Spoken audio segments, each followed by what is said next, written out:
morning, Muscatine. It is Wellness Wednesday. We're here at UnityPoint like always. A couple quick things for you for this week. It's homecoming, so obviously there's tons of stuff going on in town. You've got volleyball tonight. The girls host Davenport North at 6:30 out at the high school. Of course, we'll be broadcasting that. But if you come tonight, the girls are actually doing a poster signing. So if you've got a young volleyball player, young girl, anybody that wants a signed poster of these girls, stop out. They'll be signing after the game, just like the softball team did this summer. It's absolutely great to see them giving back to the community. The girls, I know the young girls absolutely loved it this summer. Then Wednesday night, you've got the Powder Puff football game out at the high school. Thursday is the homecoming parade, which will kick off, I believe it leaves Grand at about 6 o'clock with coronation to follow. Bunch of really cool stuff. They've really hyped up graduation, kicked it up, or graduation, holy cow, it's not graduation, it's homecoming. They've got like a smash car out there, kind of like a rage room, that you can take a couple swings for $1 and all the money goes to charity. Don't remember which one, but there's gonna be food trucks, a whole bunch of stuff. And then, of course, tomorrow night's the homecoming game. We'll be hosting Davenport West at 7 o'clock, so of course make it out there or watch it on Discover Muscatine, anywhere you normally watch us. And that's about it for the community side. Of course, there's the dance Saturday night, but we don't get to go to that. So there's your week, Muscatine. So on to Wellness Wednesday, because, you know, that's actually reasonably important and the reason we're here. So I've got Dr. Matt McKinney here with us from UnityPoint, and which UnityPoint are you actually from? So I'm at the North Port Clinic. You're at North Port. Okay, so where's North Port for those that don't remember which one that is? So across from the Menards as you're coming in on 61. Gotcha.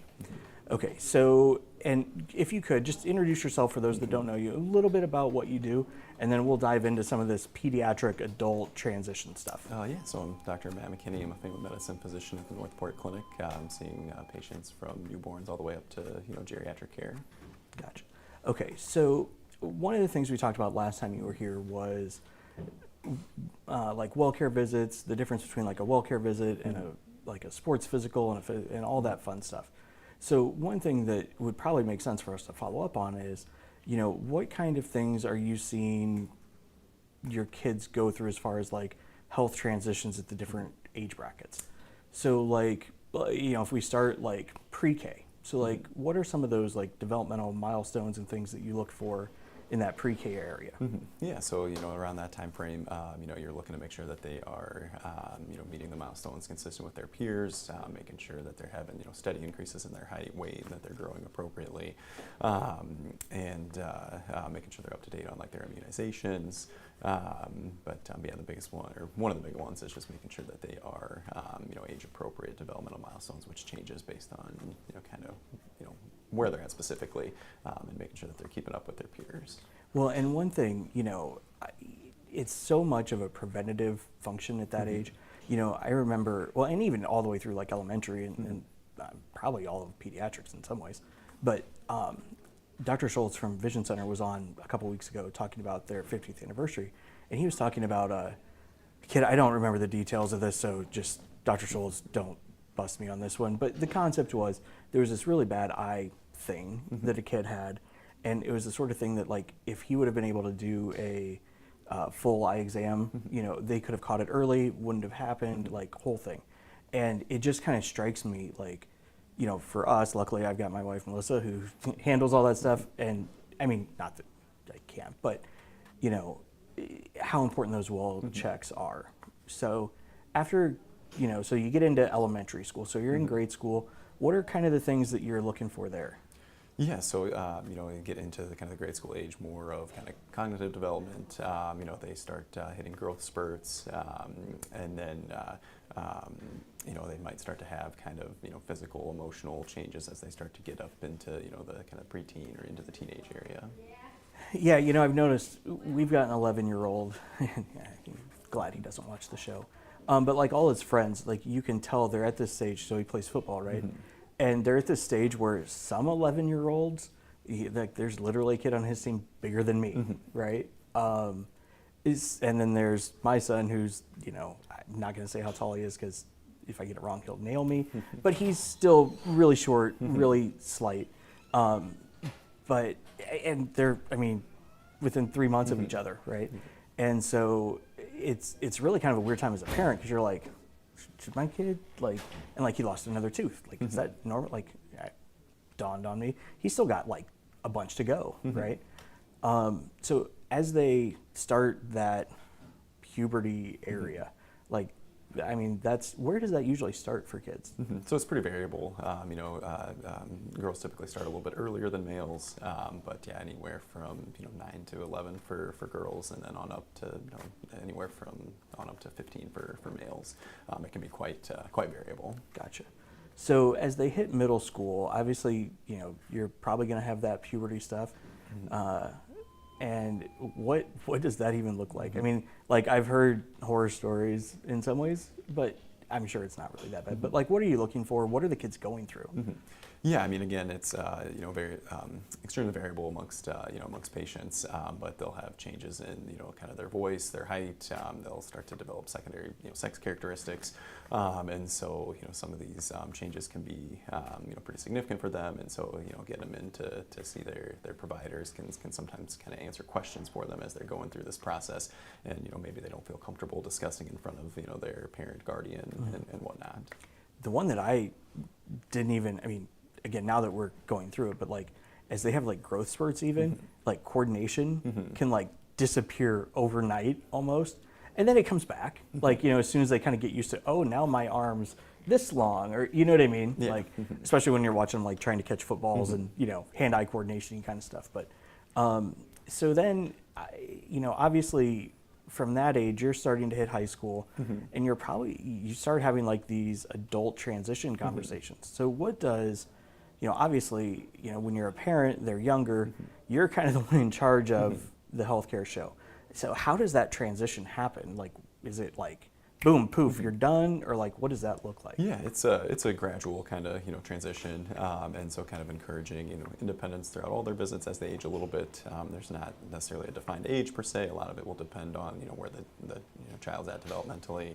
Maybe maturity kind of factors in as well, and then also their personality. Some kids are a little more timid and probably need a little more encouragement from their parents.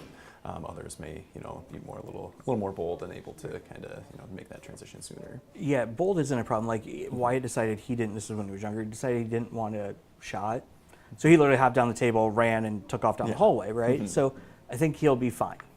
Now he takes it like a champ and moves on. But, I think that's probably the biggest thing, unsolicited advice from Chris for those listening.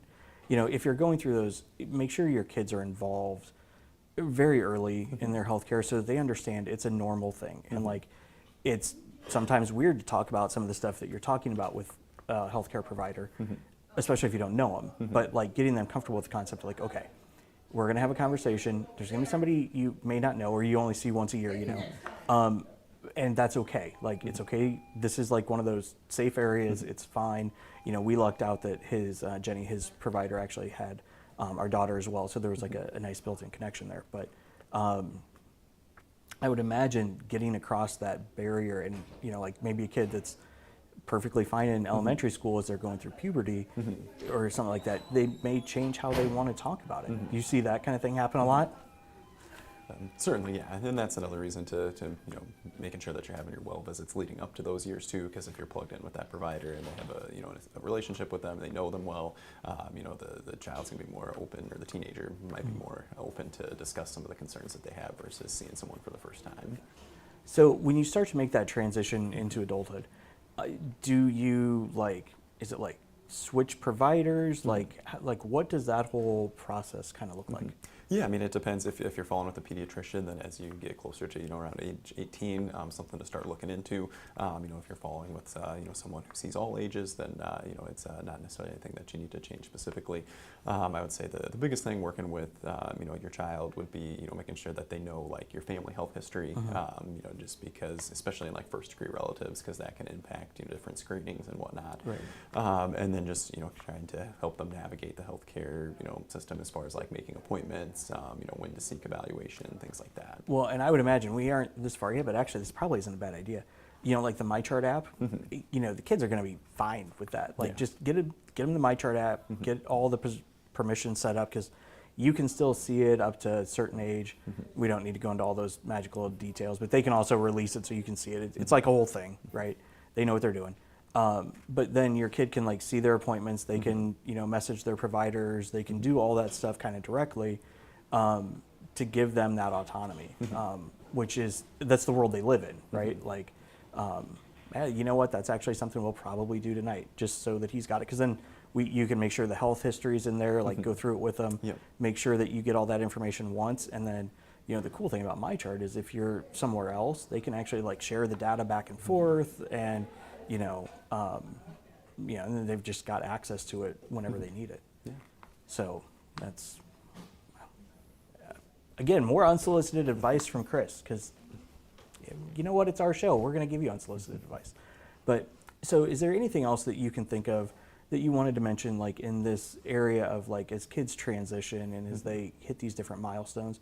Was there anything else big you'd like people to know? Yeah, I'd say the biggest thing is just encouraging, your child to, ask their provider about questions. Trying to give them the opportunity to speak with their provider directly, and starting that from a young age. Trying to get them to help provide the history, and then, like I said, just giving them the opportunity to bring up anything that may be of concern to them, because it may be something that they don't feel comfortable sharing in front of a parent or guardian, and so just trying to establish that rapport with their provider, and then encouraging them to have an opportunity to even talk with their provider, even alone or with a nurse chaperone in the room, just to promote them sharing what they need to get addressed.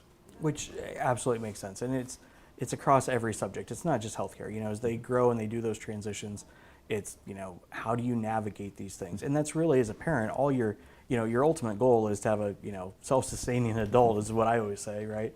And like if you can just teach them how to solve the problems and how to communicate, that's going to help them in everything they do, especially healthcare, because it's all about communication. Because if they can't figure out how to describe what they're feeling, what they're experiencing, to someone who can like translate that into the medical world, it's going to be a tough go of it. So one thing, if you guys, we also always talk about, the first step's always the hardest, right? So, if you're at home right now and you want to schedule an appointment, we've got the phone numbers out to North Port in the contact, so you can schedule an appointment with Matt or any of the other healthcare providers out there. If you've got my chart, hop on there, request a appointment, do all those things. Whatever it is, if you're sitting there wondering, you're curious, you got a thing that you should ask about but you're not, just take that, get over that first hump, get it going, and then you'll be better. Right? Anything else, sir, for the good of the order? No, I think that's everything I had. Awesome. Well, Muscatine, thanks for watching as always, and we'll see you tonight from MHS Fieldhouse at about 6:30 for the girls' volleyball game. And don't forget to go attack the rest of the day with an enthusiasm unknown to mankind.